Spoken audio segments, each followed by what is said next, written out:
Okay, this is the third video on color grading for photography.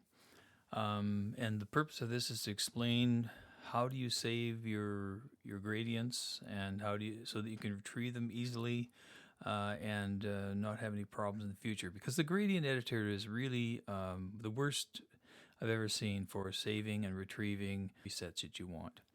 So I'm going to explain how that works. And first of all, we have to do a little bit of setting up. And the way we do that is to go into your Finder.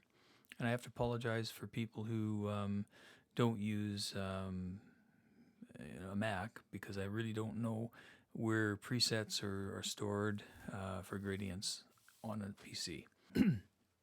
First of all, you have to click on your home folder. In this case, mine's Dale Horrocks, and this is my home folder within my main hard drive where all my stuff is. And from there, we have to go to Library, Application Support, Adobe, because we're working with Adobe, and Adobe, the present Adobe Photoshop program you're using. I have two here apparently, but I'm using 2019, and the presets that are within that and the gradients.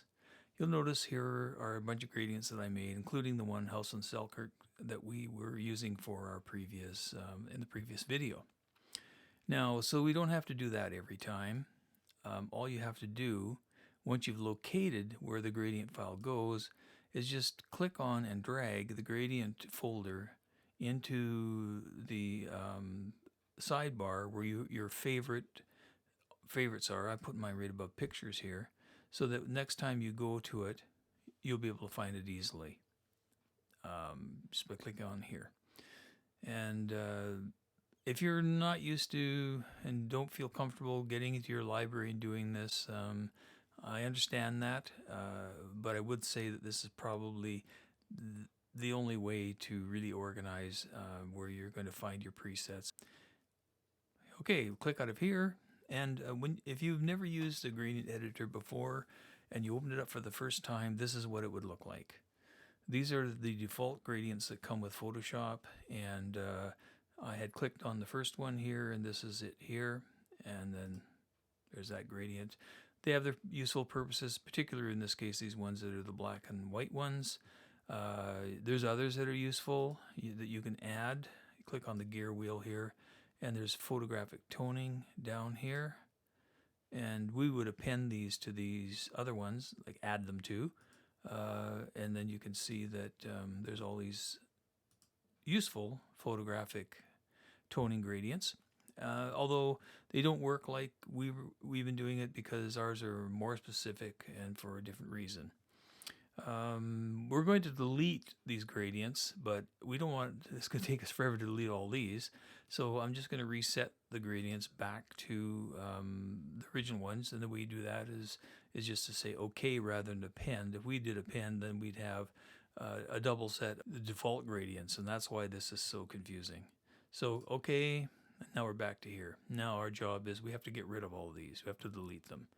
And there's no way around that. So right click on them and delete each one. And the reason we do this is because everything gets appended to everything else, and after a while it gets really mixed up as to what we actually have. And remember, this is just to set up things so in the future we can do what we like. Now, there's no gradient in the gradient box, and we're going to create a new one. We might as well use this one here. I guess we can call it rainbow. So let's pretend that this is the one House on Selkirk, and we're going to create another one called Rainbow on Selkirk. So we're going to name it here, Rainbow on Selkirk.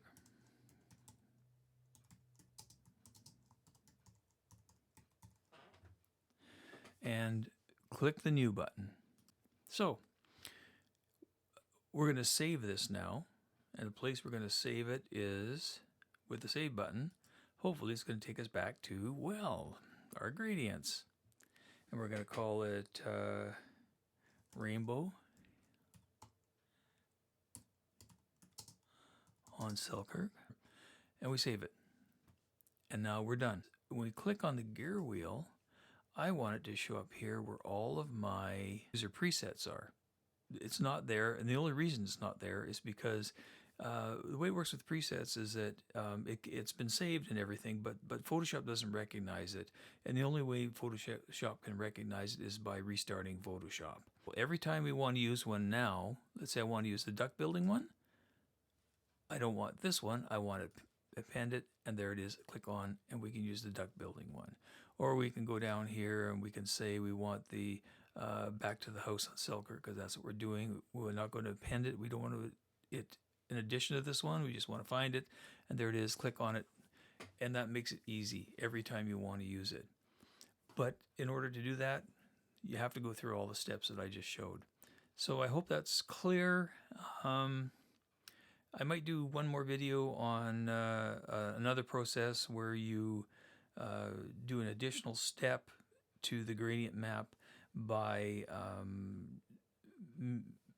using curves to create the lights, to recreate the lights, the darks, and the midtones of the first example, which is in addition adds a nice sort of a look to your photo.